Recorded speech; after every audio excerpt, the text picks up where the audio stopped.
Hello, and welcome to the show Goldsquadrongays. It's the podcast where two Star Wars-loving gays break down each episode of their favorite Star Wars TV shows, while also being gay as hell. I'm your host, Bradley Brower. And I'm Charles Rogers, and we have a bunch of things happen this week. So There is no time for the joking banter. We've got to get into some of these things that happened this week. Otherwise, we're not going to have time to talk about the kick-ass episode. All right. First thing, we want to mention that if you're keeping up with stuff that is coming to Disney Plus, Droids just dropped, like today, as of recording. Yes, we're planning to do some of these vintage stuff in between seasons of shows, because we're more of a do the shows as they're coming out type show, but we need something to fill the gaps. In that vein, speaking of shows coming out, Visions is coming pretty soon, Bradley, you said, according to This Week in Star Wars. Yes, I believe they said something along the lines of, I guess, something about the Anime Expo or whenever that is. Yes. So there's a preview coming to Anime Expo. Okay. Cool. That's something to keep an eye on. Mm-hmm. Visions will be interesting to cover on this show. I think it's just going to be interesting in general because we've never seen anime Star Wars before, so it's just going to be weird anyway. I think they're also doing a manga for High Republic as well, Edge of Balance. Oh, interesting. In Wave 2. Third thing is I am continuing my exploring different queer podcasters during June because my eyes have been opened to this huge network of them, so I'm trying to listen to and shout out as many as possible. This week I listened to Jag Eyes and Jedi, which apparently is the way that you're supposed to pronounce the name. Sorry, guys. They're kind of like they occupy like a middle ground, at least this particular show. Apparently the network does a couple of different shows, but they kind of occupy a middle ground between us and Force Friends Rewatch. So they're interesting in that we take the shows and we go kind of scene by scene. Force Friends Rewatch summarizes the whole episode and then goes back and talks about it overall. Jag Eyes and Jedi goes act by act, which is a fun way to do it. Okay, that's a fun way to do it. Yep. So they're doing Resistance right now. I'm going to try to get Bradley to listen to it so he can learn to actually appreciate Resistance because he's an uncultured twink. Never. Ha! We will get to it one day on the show. Never. We'll get to it. I will bully him into it. This week, I'm going to be checking out Dark Side Divas. Now, Dark Side Divas is interesting because when I ran across them on Twitter, I was like, where have I heard that name before? Where they're local to where I am, and they were in some of the Discords that I'm in for our local group. So when I realized that, I was like, I got to check them out because apparently they record locally to me. So that's who I'll be watching this week. With the 4-minute mark, we're doing pretty good. But we have the two big things that we want to talk about before we jump into the episode. The first is Ewan McGregor, Ming-Na Wen, and our queen, Carrie Fisher, are finally getting stars on the Hollywood Boulevard Walk of Fame. Snaps. Yes. I will say, though, it's less impressive if you live in Los Angeles and have ever actually been to Hollywood Boulevard, but it's still pretty impressive. I'm surprised that Carrie Fisher didn't have one. Lots of people are just now learning that Carrie did not have one. I would understand maybe Ming because she's not necessarily like old. You know what I mean? Like she's been around, but she hasn't been around like so long that I'd be like, oh God, she doesn't have one yet. You know, like Carrie makes sense. Like I'd be like, what the fuck? Carrie doesn't have one yet? I mean, clearly she's not alive anymore, but still, like it's like one of those things. Like, damn, she's alive in our hearts, right? It's like, damn, she should have had one back when they made Star Wars. She should have had one. Oh boy, she should have had one a long time ago. It was a gross oversight that she didn't have one. And yeah, in Ming-Na Wen's career, she's been in so much, but a lot of what she's known for is like the genre projects and things. Like she's known for Mulan, she's known for Agents of S.H.I.E.L.D. So I think maybe with Hollywood kind of shifting over toward more genre stuff, sci-fi, fantasy, superhero, maybe we'll see some of these people who've been doing amazing work in that side of things, right? As opposed to just the traditional. But she, she's paid her dues. Yeah. Stan Ming-Na Wen always. We're glad to see her honored. And then Ewan McGregor he deserves one. He's good. He's just. We're British. not gonna lavish him with. He's just a straight British man. Like we don't need to. Yeah. We don't need to like give him too much of it. Yeah, I mean, why would we talk about Ewan McGregor when there's Carrie Fisher and Ming-Na Wen right there? We can talk about Ewan McGregor 2 years from now. We don't need to talk about him now. We could talk about his workout routine for Obi-Wan Kenobi. No, I think all three of them.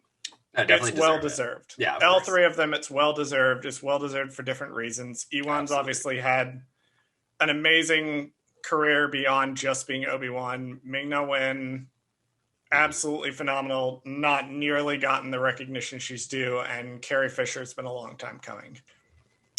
Disney Plus has announced that with the success of Loki, which incidentally is really good, go watch it. It's the thing Bradley and I argue about when we're not on the air. I'm correct, by the way, and he's wrong, but we'll get into that later. They have announced that they're actually going to be moving their shows to premiere on Wednesdays now. Bad Batch will continue to come out Fridays, but future Star Wars content that's airing episodically will come out on Wednesdays. They've said, so fuck our schedule, I guess. Yeah, so do we know why Wednesday? Did they just assume that was the best premiere date or what? Loki, I guess Loki's doing so well that they're like, well, we want to. I read this on Twitter that with theaters starting to reopen and a lot of movies, their premiere is Friday, Disney, because it wants to constantly be having something going on Disney Plus, doesn't want to cannibalize their own movie, particularly right once they get back into theaters. I see. They don't want people to have to watch episodes of TV on Fridays and then turn around and try to go to the movies. Try to go to the movies. They I see. split it up, but currently we have no plans to change the Monday release date of this show, but that might change. Yeah, I guess we'll have to see how it works out when they start coming out on Wednesdays, and if that matters. I mean, I posted a thing on Twitter of like I had real fast mocked up like a image of SpongeBob looking at our schedule for 2021 and just tossing it in the fire. Like, right. That's how I felt when I found out about this. Gotcha. I mean, it's good in theory, but it annoys me personally having to try to schedule this show. I know. I'm going to have to take a look at the schedule now once we're done, just to like be like, what can we figure out? Yep, we're going to have to stare at your scheduler and Google Slides. I thought we were done looking at it until after Bad Batch. But... Right, yeah, because I thought Bad Batch... Well, to be fair, though, also with Bad Batch, we still don't know how long this fucking show is going to go on for. You were saying TV Time... Okay, so hashtag not a sponsorship. Not a sponsor. Just really TV likes Time. TV Time. Right. TV Time was telling you it was 16 episodes. So in the show's page on TV Time app, it has listed 16 episodes. None of them are named or anything like that. They all say like TBA, but they all have the release dates. Like, and to be fair, you can guess when the release dates are going to happen if they all happen on the same day every single day or every week. So that's fine, but they got to get the 16 number from somewhere. So I don't know where they're getting their information from, because I know we talked about one of the writers of the show or one of the creators or somebody posted on his Twitter. He said, we have about 22 episodes or something like that. Or he had said we have 16 episodes done, and this was several weeks before it started airing. Right. So we know there's at least 16 episodes. Gosh, and you know what's funny is I don't even know. I mean, maybe I just have fatigue from this show already, because what episode is this? This is episode 8. So if it's 16, we're at the halfway point. That makes a lot of sense if it is 16. I think that generally might be it, because this is a summer show. Considering what happens in this episode, Right. It may make sense that this is the halfway point. Explain why they took care of the inhibitor chips, quote, so early, unquote, because I was operating on a 22 episode, and if we're looking at this as the halfway point, game changer of the series, then yeah, that starts to make a little more sense why Rex shows up as fast as he does, right? Why they get the chips out. We do know some of the names to the episodes thanks to Jordan Mason on Twitter tweeting them out. Not going to go over that because we have shit to do on this show.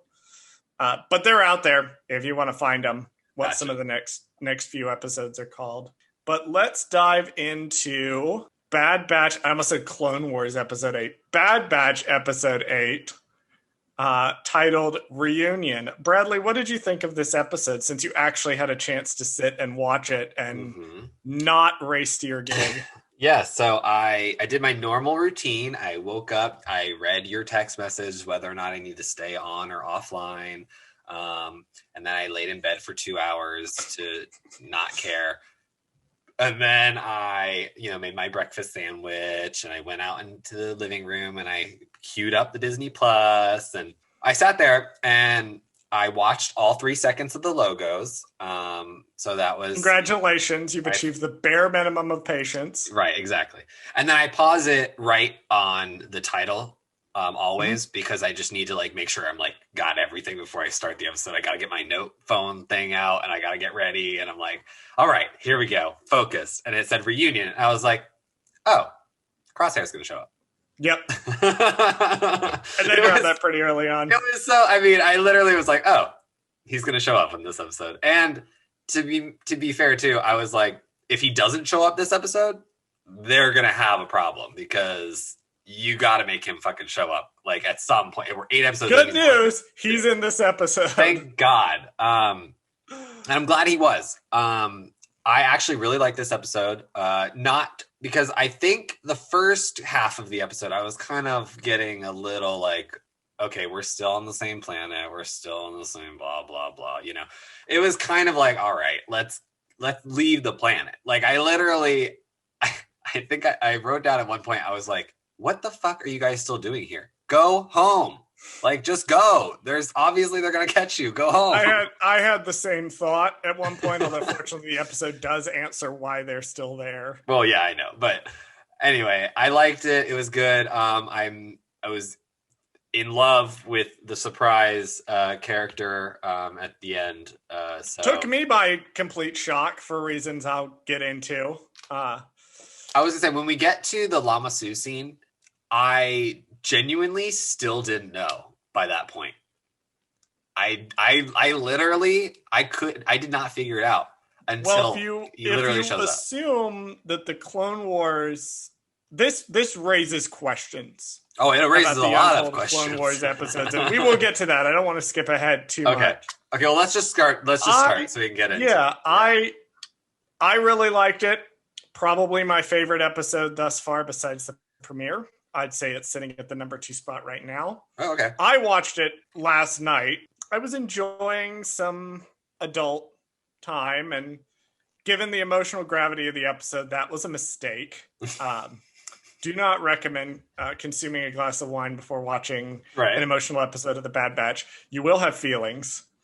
I did warn Bradley via text message to stay off social media. So if there's ever anything in there that I'm like, ooh, that could potentially spoil it for him, I always send him a text. It's like, hey, maybe stay off social media. He goes on social media just anyway. Stay off. Just stay off it. Just watch the episode first. No, I really liked it. And when I watched it again this morning, I also really, really liked it. Mm-hmm. So we'll dive right into it here. Yes, sir. Very first opening audio cue, we're back on Kamino. They want us to know we are back on Kamino. Mm-hmm. We walk in, Crosshair walks in on some sort of argument between Rampart and Lama Su, where they're arguing about Rampart needs more control or needs to know more what's going on. And we get a bit of disconnect because when Crosshair says it's Clone Force 99, Lama Su's like, well, maybe we should take them alive because they're valuable. And Rampart's like, nah, actually just kill them. Yeah, he said, fuck them. Fuck them. He's like, fuck that. No. Kill them. I actually thought it was interesting, too, because I was like, so Rampart really does not want clones around anymore. I think he's full force into his whole like, no, we can just get them from random planets. Like we don't need fucking clones anymore. Operation War Mantle. Yeah. I believe was what he called that particular plan. And it makes some sense, but at the same time, I'm like, clones are more efficient. Why are you wasting your time trying to like set up recruitment centers and bullshit? Like just fucking program things. Like I still don't get it. Yeah, and I'm sure you could make a case for like population control. Right. It's going to make people less likely to fight back against the occupying clones if they could potentially be their own people. It's cheaper. Mandatory conscription is just easier to pluck people off the street. There's quintillions of people in the galaxy, if not more, probably more that you could potentially pull from. But it really like sets up from, if you watch the last episode and then this episode in order, like it goes together really, really well. It's a call the Empire and then boom, basically smash cut to Camino. I like that. So we're back on Braca. We're still on Braca. I think we spend longer on Braca in this show than we actually spend in there in Jedi Fallen Order. I want to talk about this opening shot because we see another Hammerhead cruiser. I actually freeze framed on it this time because last time there was a Separatist ship, a Separatist command ship that I missed and was pointed out later on. So I freeze framed it just to see. Obviously, we see the Hammerhead again.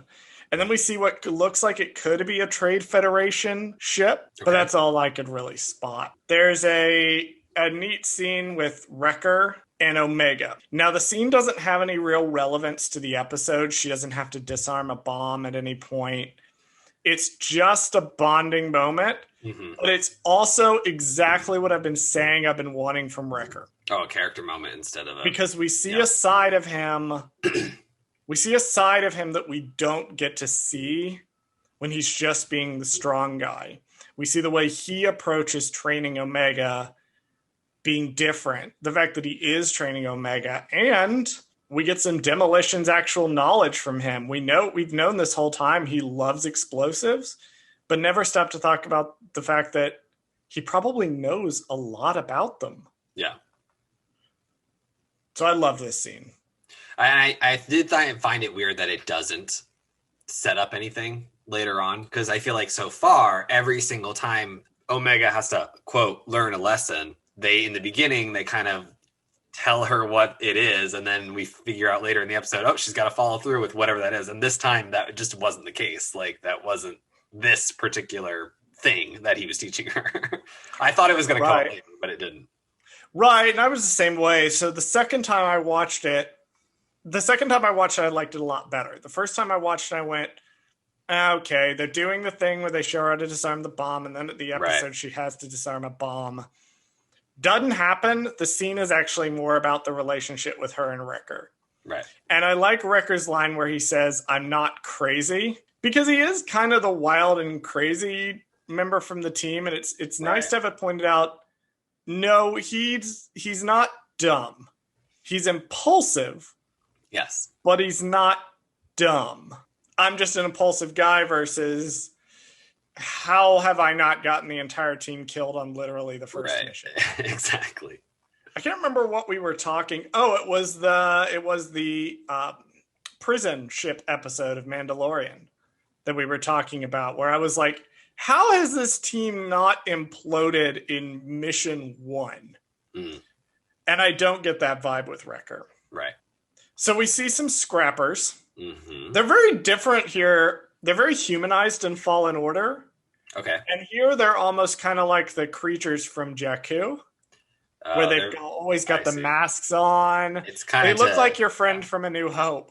The guy who reports the Falcon to the Imperial, or reports the droids to the Imperials. The one you had a little action figure, the Kubas. Oh, the Kubas character. I was like, what are you talking about? The little trunk guy. Yeah. Yeah, they're almost kind of treated that way. Well, yeah, they're very like, it's kind of like how the battle droids are in the original Clone Wars. They're very dispensable because they're just robots. And so they're like no face kind of villains. They have the same vibe as the stormtroopers and the battle droids, where it's like, no faces, and then in Fallen Order it turns around. So it'd be interesting to almost kind of do if you were doing a complete canon watch and play and read through, which I might do one year, just for fun. It would literally take you a year to do that. If I ever ran out of video ideas for future projects that we may or may not be working on for this brand, I might pick a year like 2023 or so and say, I'm going to watch through everything. Oh my God, that would be insane. Read through everything. But it would be interesting to do this, watch this, and then turn around and see the Scrappers in Fallen Order. I see. How differently they're treated. Echo has a line that's like, stay casual, which reminded me of fly casual, the line from Return of the Jedi, which I might watch this weekend. Come to think of it, it's been a while since I've watched it. We get another Fallen Order reference, I think, with the barge. I didn't double check this, but in the opening sequence of, I don't know if it's the same barge. No, it's a barge. In the opening sequence of Fallen Order, at one point, Cal and Prof fall off of a Venator ship and they actually land on a barge, which Cal then has to pilot away from the giant Sarlacc-looking thing. Okay. So I'm not sure if it's the same design as the same barge, but the fact that they do use those barges, we see them in Fallen Order. There's a little bit of a chase. One of the guy piloting the ship gets stunned and goes flying over the railing, and I went, what was the point in stunning him if you were just going to kill him anyway? Yeah, my thought process on that was that another reason why we don't see their faces is, now, I will jump in real fast to say that I did check, and I do have the note later, oh no, that Scrapper is alive, where it appears they didn't actually kill them. Right. They're all still alive, but in the moment I was like, yeah, that guy's dead. Yeah, because he just like went over the side, and if he's stunned, he can't do anything. Like he can't grab onto anything, or he can't like react to falling. So he's just gonna fall, and yeah. Hopefully, his helmet's strong enough. I mean, it's Star Wars. You can fall great heights and still survive. That's true. That's how this works. We get a scene with everybody together, where they're talking about this kind of moral quandary to where Hunter's saying we need to kind of scavenge the ship to maybe pay off some of our debt to Sid. And Echo's like, we're not arms dealers. And Hunter's like, we're also not soldiers anymore. It's this great back and forth. I just wanted to point out that if you look very closely in one shot, you can actually see underneath Hunter's headband the little patch where his inhibitor chip was removed. Okay. Back to what they were talking about, though.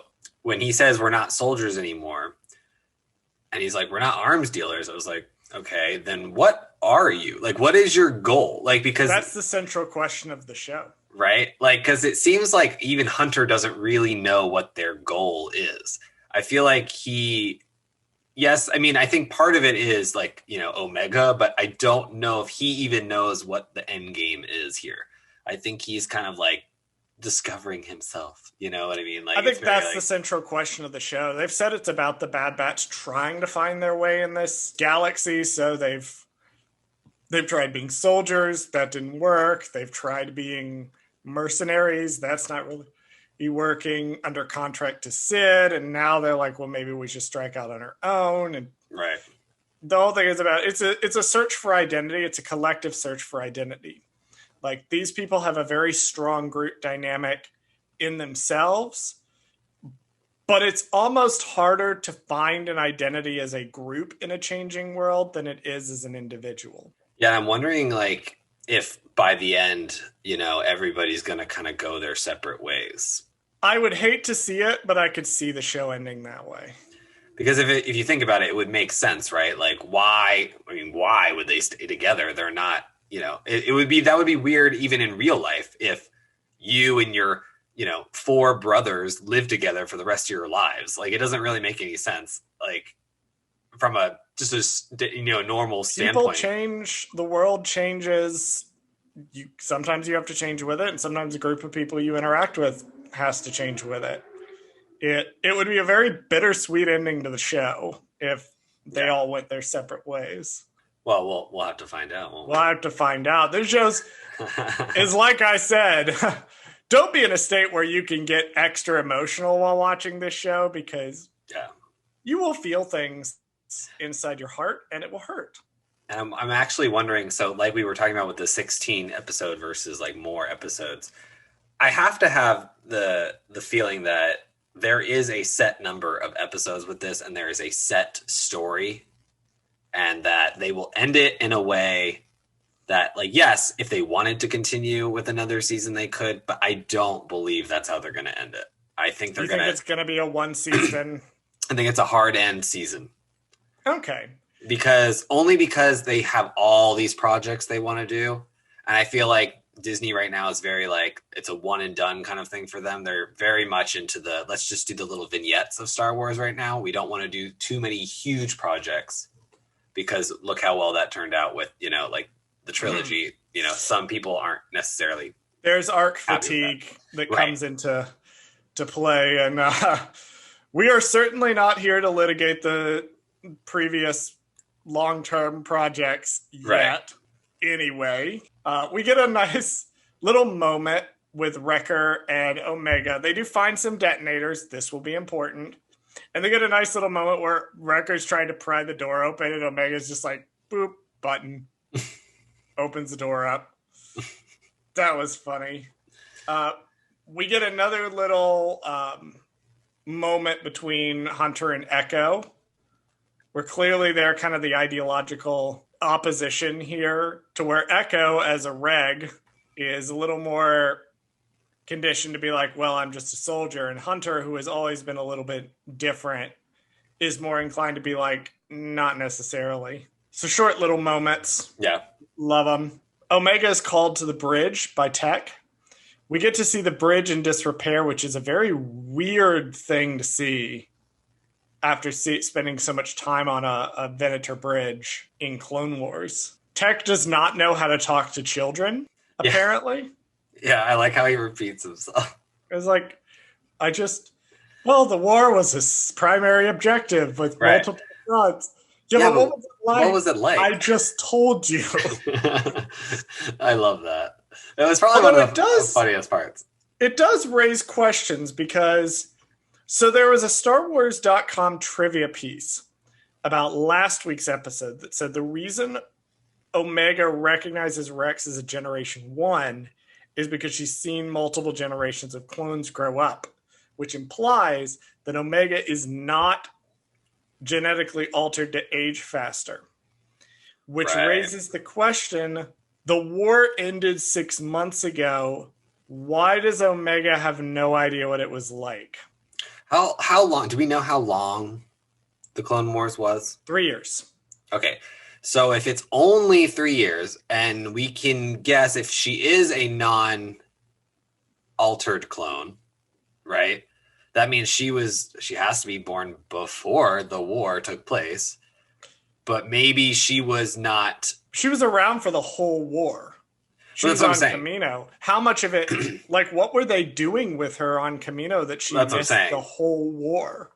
Like, she just had clearly no access to anything regarding the war, I'm assuming. It just very much. And you would think, like, at one point, Kamino comes under attack. At one point, they actually attack Kamino. So if she'd been on Kamino the whole time, she would have at least experienced that one battle when the Separatists attacked it. Yeah, Dave Filoni, answer these questions. Dave, what's the timeline, Dave? I'm gonna go to Dave. How many episodes of Bad Batch are there, Dave? Dave, why aren't you responding to my emails, Dave? I'm gonna go to a nerd convention and get up in the microphone, and Dave Filoni's you can ask him any question and be like, yes, Dave, I'd like to know, when was Omega born and why does she have no memory of the war if Kamino was attacked in episode 237 of Attack of the Clones? And I mean, I just thought, you got to do so specific. He'd be like, she was asleep. That'll probably be the answer. Honestly, that's my theory is maybe she was in a coma the whole time. Thinking some kind of, maybe she was cryostasis and kind of one of those she's awake when we need her and then put back down when we don't need, you know what I mean? Right. That's because she mentions being hooked up to machines in episode 1. So I'm like, Yeah, I'm thinking maybe maybe she's older than she appears. Like maybe like physically she looks like she's 8, but maybe she's like truly she could be like 30 years old. Like, you know what I mean? Like they have been keeping her around for a while. Absolutely. Every week we just have new questions. New questions, new theories, whatever. We're never going to find out until the very end. I know it. I know they're not going to give us any of these answers until probably the very last episode. If that. And they'll be like, we left a few questions open just for fun. 3 attack shuttles worth, mostly clones, but Crosshair and his group are here. Did you think that was overkill? I think that was probably underkill. They should have sent a Star Destroyer. I mean, just from the sheer fact that what we know, like, is that maybe it was Crosshair's doing of getting more than, one group at a time because he knows their strengths and stuff. But I was like, you got 3 squadrons basically. Right. And clearly as the episode progresses, we see that the use that Crosshair has for them is he's tactically positioning them around the ship to force the Bad Batch to go the direction he wants. Right. And he does this not once, but twice over the course of the episode.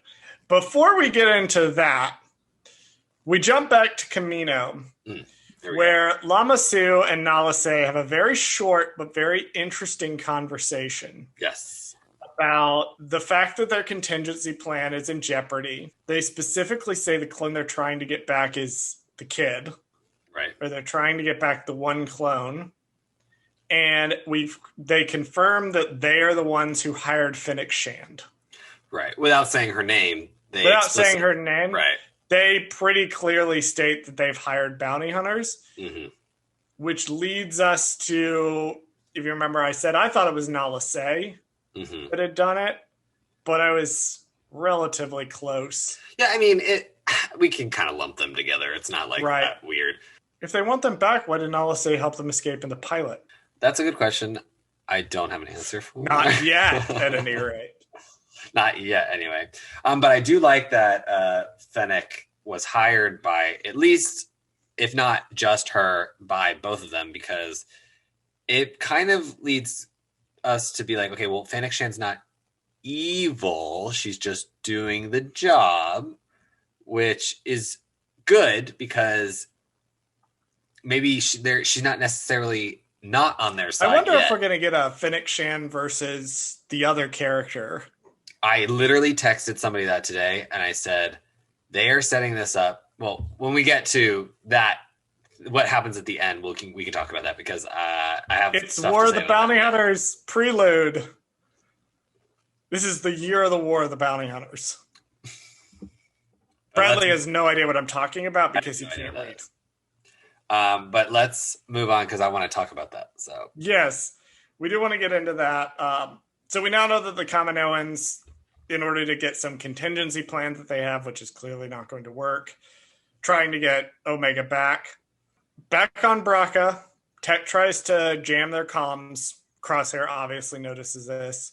I thought it was a neat detail in the scene where they're sneaking through that the Bad Batch doesn't engage. They let the clones go. They don't even stun them. Shows that they think very strategically.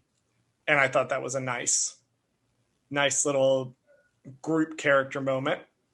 We head on to an artillery deck. Now, Bradley, did you recognize the artillery deck?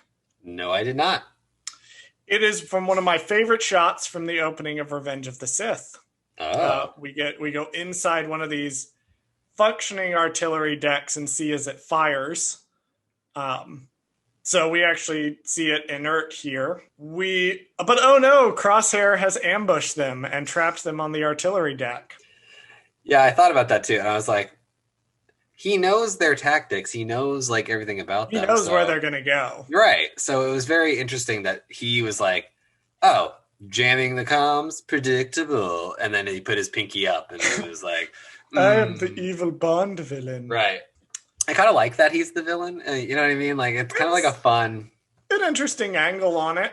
Yeah, keeps them on their toes. Because even in the Bad Batch arc of the Clone Wars, he felt like a little more villainous than the rest of the team. He was always going to be the bad batch. He's the bad bunch. Bad one. The bad apple of the bad batch. So you get some interesting doubt sowing. You remember, I was so convinced that Omega was force sensitive. And now... You're not getting that sense anymore. So there's some doubt being cast on that. Okay. Where she says, remember what I said to you in the brig. I know what you're going to do. It's not your fault. I'd interpreted that as force sensitivity. Right. But we are now revisiting that scene with the knowledge that she was actually talking about the inhibitor chip. Mm-hmm. Interesting.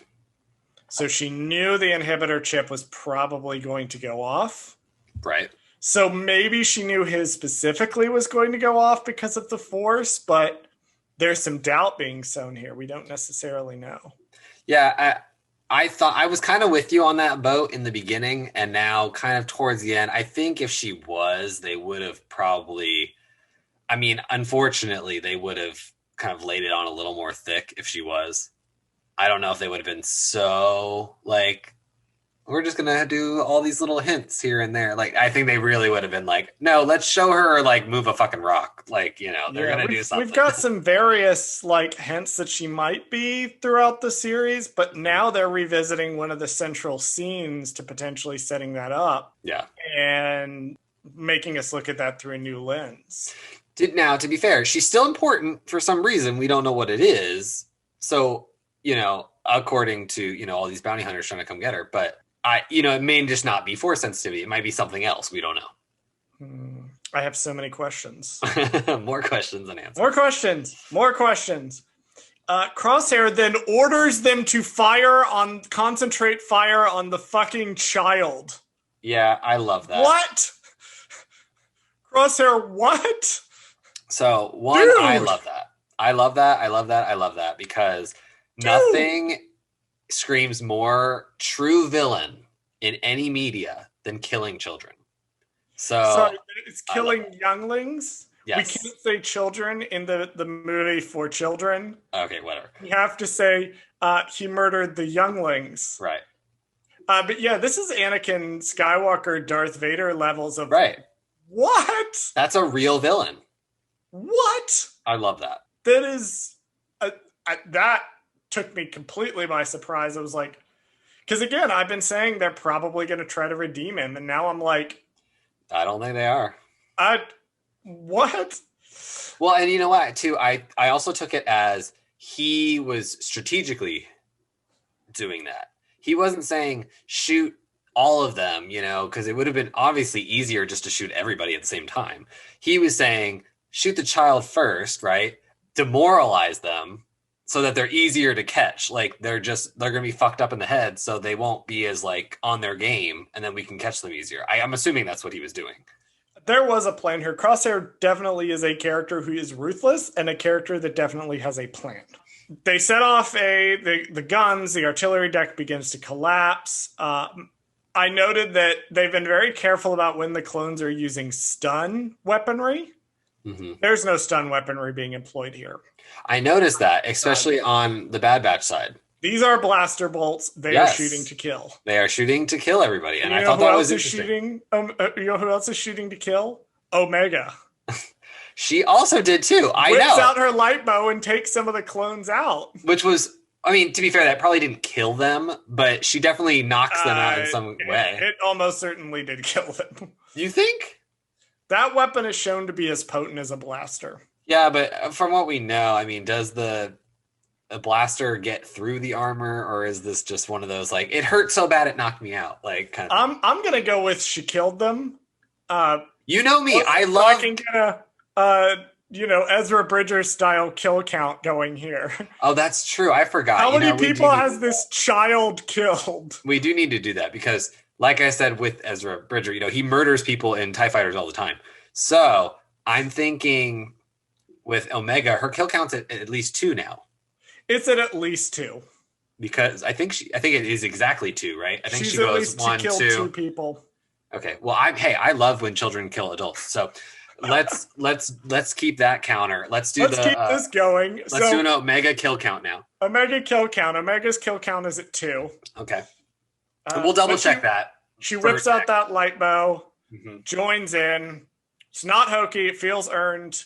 Very good moment when she pulls it out. And really, considering what happens later in the episode, this, I would say, is the full moment that she becomes a member of the team. I agree. And again, on their level. And I think, again, that's because this is supposed to be, or at least it feels like it may be, I don't know if it's earned, but it may be a mid-season finale. Right. And it's the culmination of all of her arc throughout the first 8 episodes. Has been becoming more, and we'll see later some serious team cohesion that includes her. So they're going to escape. And Bradley, I know as soon as you saw the episode, you knew I was going to bring this up. You knew I was. I have it in my notes. One word. My nemesis, my arch enemy, the Flamethrower, is back. I know. I wrote it down. I have 2 notes back to back. One says Echo uses her bow, or Echo. I wrote Echo uses her bow. Omega uses her bow, and then Flamethrower right underneath. Because you knew you were going to have to pause for me to bring up the Flamethrower. Of course. They run into a flame trooper. Flame trooper shoots the Flamethrower. The Flamethrower is useless. It barely because it does not reach far enough. It goes like a very specific distance and then stops. The Flame Trooper does not know how to use it effectively. Of course. So it stops just short of them. They kind of go back, and then Record chucks a proton torpedo at the guy and knocks him out. And that's our whole scene with the Flame Trooper being useless. Loves it. Well, I think this is the second time we've seen a flamethrower in this season. And I think it's been useless both times. You know, Dave Filoni loves to just throw flamethrowers at us for no reason. And I will bring it up every single time. Yep. And I will bring it up every single time that it is useless and dumb and impractical. And flame effects, top notch, though. Oh, it was great. I thought it looked cool, but it was just, you're right. It was kind of stupid. Like, why are you here? Why are you here? Congratulations, you contributed. Yeah. Now get knocked over by a proton torpedo. He's trying to get some overtime from the Empire. He's like, They don't really use me a lot, so I got to go out there and use my flamethrower at least once a week so I can get paid. He's the guy that hasn't done anything for the entire fiscal quarter. Right. And real fast has suddenly realized that he needs to up his numbers. Right. Moving on past my arch nemesis, the Flamethrower. Yes, of course. Crosshair kind of is pulled out of the wreckage. We get an awesome shot of the shuttle sweeping in and opening like in motion. Like maybe my favorite shot of the whole episode. I loved it. So much. Something about that shot and the lighting of it and the way he was framed as the shuttle swoops down. There's an earlier sequence where they're hopping into the engine. So their plan is to escape through the engine. Tech says something to the effect of, "It is our point of egress." And then the next scene, he's like, "We're escaping through the engine." And Echo's like, "You could have said that." And Tech is like, "I could not have possibly been clearer." To which my response was, he could, in fact, not have possibly been clearer. That's exactly what he said. I like that Tech talks like, he talks like Sheldon from The Big Bang Theory. Like, he's very, like, he does, like, a very matter-of-fact, like, you know, kind of way of talking. I don't know. It just reminded me of that. You know, someone once told me that, someone who knew me as a kid once told me that as a child, like, watching young Sheldon now reminds them of when I was a child, which, one, stung a lot to hear. But 2, the fact that it was my father that said this made it sting even worse. Me sitting here going, no, it couldn't have been clearer that what Tech said, and you going, oh, he sounds like Sheldon Cooper from Big Bang Theory. I'm like, oh God, I'm never going to be able to escape this. I love that. I like how Omega's just excited to do everything. She's excited to be in the... I've never been in an ion engine before. Right. it's very childlike kind of wonder. I'm blasting through the next little section so we can get to the ending. Oops, the engines are activated. Turns out they can activate the engine. That was Crosshair's plan. Shocker. I love the team cohesion when, like, Hunter, I think, tosses Wrecker, or not tosses Wrecker, that would be really hard. Tosses Omega up to someone, and they use her to kind of hit one of the elevated points. Mm-hmm. I thought that showed good team cohesion with them. From the moment Tech says, I estimate less than 2 minutes, I started a timer, and it was, in fact, about 1 minute and 15 seconds. Nice. Before the engine's activated. I love that kind of accuracy. Attention to detail. I do that all the time in movies. Like, whenever somebody goes underwater, I hold my breath. Same. And I'm my God. I'm like, there's no fucking possible way you could continue holding your breath. You're moving. I'm not even moving. I'm literally sitting on the couch, not moving. And I can't even hold my breath that long. And you're flailing around doing whatever you're doing underwater. You could not even hold your breath even longer than that. So one of my favorite details from a movie is Kill Bill Volume 1, I think, where now Tarantino's a bit soured for me because I had to go through film school with a bunch of straight white film bros. But I do love the detail in the fight that Uma Thurman has with Lucy Liu at the end of the movie, where they say something like, this will be over in under 5 minutes, and it's in fact like 4 minutes and 50 something seconds. That's funny. From that line to the conclusion. Yeah. So it's the little details, like make sure your timing lines up. Yeah. The plan works. They blow the engine out. Crosshair gets an ion engine to the face and gets some sick burns, which only reinforces the theory that he's not eventually going to be redeemed, because burning people in the face is a good way for them to monsterize you. Yeah. I actually genuinely thought he was going to die right there. We saw him later with the bandages and the respirator. I went, oh, they're doing like a full-on evil thing here. I think they're going to do a full transformation with him. Like, he's going to get a whole new quote-unquote costume where he is now, evil. Like, this is his transformation, because I'll tell you. Like, the Death Trooper was just a middle ground. Right. So I'll tell you, I saw someone dropped 2 new Black Series figures today for Bad Batch. One is of Rex in his disguise costume. The Star Wars poncho. Right. So it's Rex in a poncho, basically, is one of the Black Series. And the other one is Crosshair in his Imperial outfit, which is the Dark Trooper outfit. So I'm thinking there's going to be a third Crosshair outfit, which is going to be evil Crosshair outfit. I don't know. You know what I mean? Like, it'll be like some weird thing with he has to wear the mask all the time, and like, we'll see. So we had like Anakin Skywalker Crosshair, we had pre-Mustafar Darth Vader Crosshair, and you're thinking now we're going to get a full transformation into a full-on Darth Vader Crosshair. I think we might. The Bad Batch are separated. Yes. Omega and Hunter are headed back to the ship. They make it to the ship first. They discover the clones have been taken out, and we get the revelation stepping forth from the Bad Batch's ship that Cad Bane is alive. Okay. I had so many thoughts. First My of all, brain exploded. First of all, I wrote down, yes, Cad Bane on my notes. Also, secondly, I was like, oh my God, yes, Cad Bane.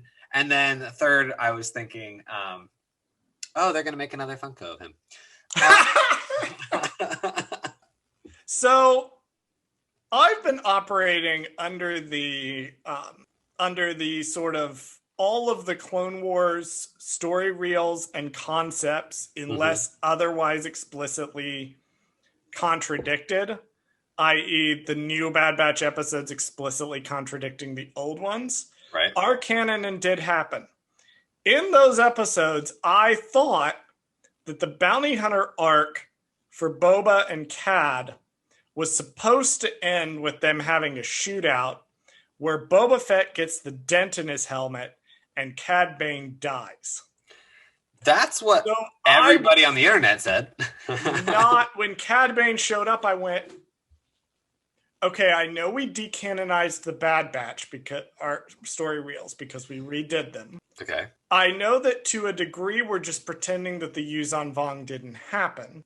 But hold on just a minute, because what's going on here? What's happening? And I'm trying to process this in my brain. And then my next thought was, they really are just going to bring in one Clone Wars character per Bad Batch episode, huh? Why not? I mean, I'm fine with it.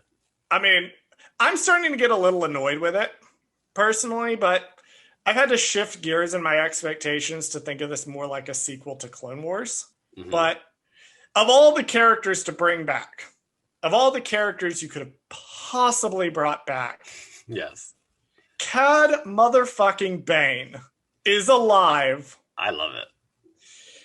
They have like a Wild West gun draw. Oh, that was probably the coolest part of the whole episode. And I'm like, my brain is exploding inside. Remember? Right. I had a glass of an adult beverage before watching this episode. So that only hyped things up, and I'm sitting here at 1 o'clock in the morning watching this like, oh my God, they really went there. The level of detail, watching it again this morning, the level of detail in Cad Bane's face with the lines on his eyes and the lines on his face is just chef's kiss. Just. And what's the robot's name again? The robot's name, and I specifically pulled this up because I knew it was going to come up. I know, I'm looking Toto for it now. 360. Toto. Okay. I love that little guy. He's so cute. So I was glad to have him back too. And he actually did something randomly. He did. So Hunter loses the duel. Looks like he's dead, but gets knocked unconscious. And Toto 360 swoops in, knocks a light bow out, and Cad Bane successfully captures Omega. Oh no. That's sad. But interesting, because it brings up another thing that is interesting, because when I first saw all the clones knocked out, I thought in my brain, or my rational brain, I'm thinking, oh, Fennec Shan showed up. And she's the one who was going to get Omega or whatever. Not Cad Bane. I was not expecting Cad Bane to show up. So now this brings up the question, are we going to have a Cad Bane versus Fennec Shand kind of... That's what I was kind of thinking earlier when we were recording this episode. I was like, right. Is it going to be like... So the comics right now are doing a major crossover event called War of the Bounty Hunters, which is basically their version of the Shadows of the Empire, but not fucking stupid. Got it. I'm kidding. I actually have a soft spot for Shadows of the Empire. I tease it for being ridiculous, but I do have a soft spot for the Shadows of the Empire. But we're basically getting that. Okay. In that, we have various different factions competing over getting Han Solo's carbonite frozen body back. So we've got Boba Fett loses it. I'm going to casually spoil what the inciting incident is. It was a huge deal, but it's been several weeks. So skip a minute from now if you don't want to hear major spoilers for War of the Bounty Hunters. But Crimson Dawn, under Kira's leadership, steals Han Solo's body. And it turns into this giant thing where the rebels want it back. Vader's after them. All of the different bounty hunters are after them. Afra's involved somehow. Okay. And they're all kind of fighting over it. I wonder if they're going to do something similar with Omega. I mean, it would make sense because from what I can tell, this show, at least, is not introducing characters just to never use them again. I have a feeling every character that we've been introduced, at least from the Clone Wars, will return in a subsequent episode in the later half of the season. So I'm thinking that's the plan the whole time. It seems like their thing with that is they're trying to resolve stuff from the Clone Wars that never got resolved in an alternate form of media. Right. So like the Mother Talzin thing is not going to be resolved here because that was resolved in Son of Dathomir. The Asajj Ventress thing is not going to be resolved here because it was resolved in Dark Disciple. Don't joke about that. That's not a thing. That's not a thing. She's clearly, if Cad Bane can show up and he died in some weird little animac or whatever where they pretended like he was going to die and they didn't release the episode, then she can return because she died in a book and those don't count. So, funny thing, actually, I checked. I'm with the rest of the internet and I thought that Boba kills Cad Bane. Mm-hmm. But according to Wikipedia, just looking over that particular arc, it doesn't say anything. It says it was a standoff where Boba gets the dented helmet. But I don't think they were planning to show how it ended, so it's possible that could still happen and he could have survived. Right. But it looks like they want to give, in some sort of visual medium, some sort of closure to some of this stuff.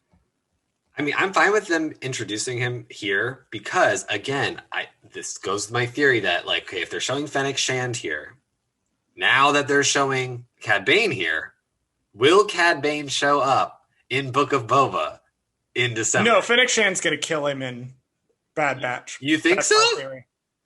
Fennec Shand or someone is going to kill him. No. He's going to die here and now. No. Don't take that back. I will not. I will not take that back. I want him to survive. I want him to show up live action in Book of Boba. I want every bounty hunter to be in Book of Boba. I want them to bring back all the OGs. I think that would be hilarious. We might. Yeah, I mean, I would need to double check. I'm not going to say anything because I've learned not to make broad sweeping declarations of things I'm not 100% sure about on this show. Right. We know Dengar's still around by the time of Book of Boba. Okay. I would have to check the others. Forlum and Zuckuss apparently died, kind of, but maybe not in War of the Bounty Hunters. I don't know what Bosk is up to. I would love to see him again. He was one of my favorite action figures as a kid. Like, we gotta jerk this back on track before this turns into a bounty hunter speculation episode. Okay, moving on from bounty hunters. Cad Bane. Yes. Moving back to Cad Bane, like, holy shit. That's just. I knew that was going to be a tangent because Cad Bane. I already have that timed into our time, so it doesn't really matter. We've accepted this is going to be a slightly longer episode to make up for last week. Of course. So moving on past Cad Bane, difficult as that is, we get. So I actually changed my mind. Apparently, I had noted that the shuttle shot was my favorite shot of the episode. Might be my favorite, but apparently I noted that the inside the visor shot. Mm-hmm. Was probably the coolest shot of the episode. I did write that down. I saw people on Twitter comparing it to the old Republic Commando interface, where you play the whole game from inside the helmet, and so you kind of see the outline in the helmet. That was just an awesome shot. I liked it a lot, actually. Absolutely fantastic. They get aboard the ship, and Hunter tells them that Omega has been captured. Oh no, cliffhanger. That's how we end the episode. Sad day. That was a lot. It was a lot. In the last 5 minutes of that episode, a lot happens. I mean, a lot. I mean, just, whew. They kind of punched it all in at the end there. Yeah, I mean, the first little bit of it was just like, okay, it's moving along. There's some interesting tidbits here and there, but it's a pretty standard episode. And then we get to the last, I would say probably half of it. From the artillery onwards is where it like just absolutely explodes. Yeah, it's really cool. I was like, okay, I see what they're doing now. Because honestly, my opinion of this season so far, I was getting a little fatigued by now. I'm like, all right, this show's getting very like, not formulaic, but you know what I mean. Like, it's just like the Clone Wars. It's falling into a pattern. So we can basically expect the Bad Batch will show up at a planet. Right. They will need something.